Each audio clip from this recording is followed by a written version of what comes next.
time has expired. Chair now recognizes the gentleman from Virginia, Mr. Scott. Thank you, Mr. Chairman. A couple of comments about some things that have been said. First of all, the Trump tax cut led to economic development. First of all, the Trump tax cut led to a disaster at the end of the Trump administration. The American Rescue Plan came in, and that's when the jobs came back.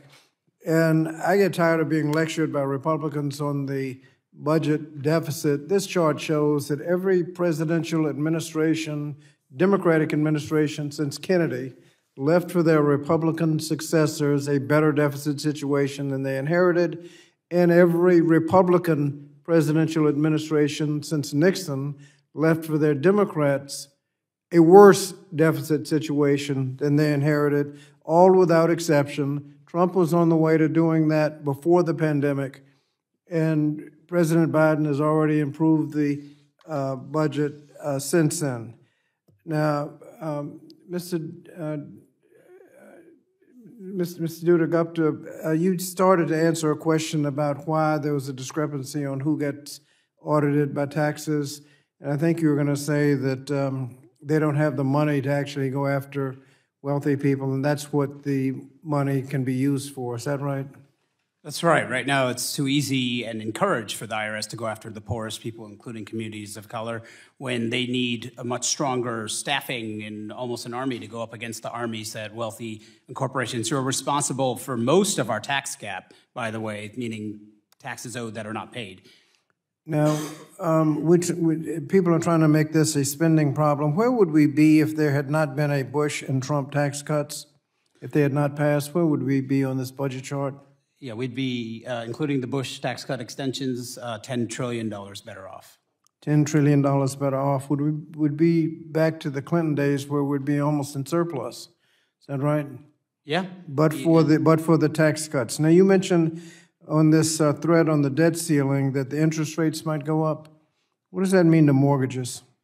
Yeah, it makes much less affordable for people to own homes, start businesses. Like a $200,000 mortgage, 1% would be $2,000 extra every year. Yeah. For each percentage we go up, car notes, credit cards. What would that mean for a 30-some trillion debt per percent? What would it cost the budget? What would it cost the budget if the debt? If the interest rates go up 1%. Yes, that's a major driver of increasing debt service costs, actually. So it could be so $300 billion, $300 billion per percent. So yeah. if it goes up 2 or 3%, you're into 6, 9, maybe $1 trillion worth of additional interest because they're fooling with the debt ceiling. We've heard a lot about these vague, illusory cuts. Everybody's talking about it in general. I think it's been pointed out that veterans, there's no specific cut for veterans. There's no specific cut for anything. As a matter of fact, every time you say something's going to get cut, oh, we're not going to cut that.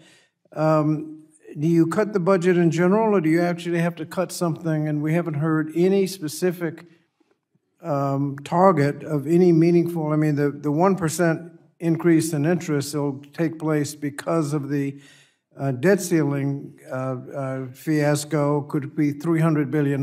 We've heard a couple of $100 million here and $1 billion here. They're not even going to be able to cover the debt service that they cause unless they start getting specific and talk about a budget. Is that right?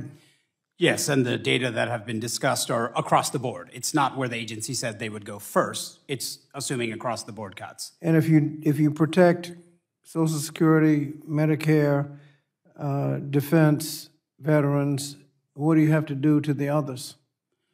You get close to having to eliminate the rest. Let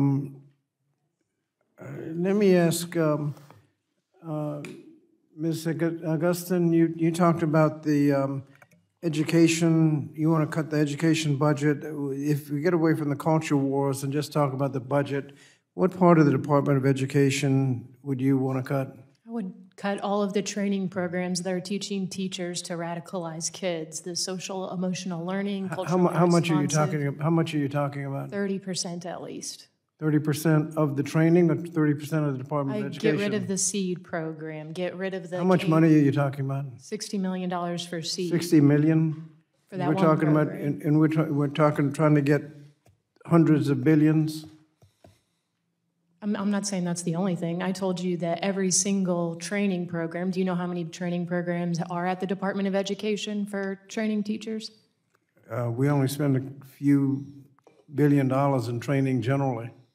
Okay, so all of that Everything. training is now being done through the lens of woke So ideology. how much and you should not money spend would that you money cut from, how anymore. much money would you cut from the Department of I Education? told you 30% How much money are you talking, 30% of what? of their budget. Of the whole budget? Well, the congressman earlier said that the whole entire government is 40% bigger now than it was before COVID. Well, I'm trying to get a straight So answer. How much money are The straight you answer is talking I'm about? saying you should trim the Department of Education's budget by 30%. I think Cut it 30% back has to be the final to answer. Gentleman's time has 20-19%. expired. You can submit further questioning in writing. Well, I just want to point out that the total Department of Education is a couple of $100 billion, and she's talking about 1% of a little bit. Again, We're trying to gentleman's- balance, and we're trying to balance. Gentleman's the time has budget. expired, and the problem is, it's now my time, so you're encroaching upon me, and that I can't allow that.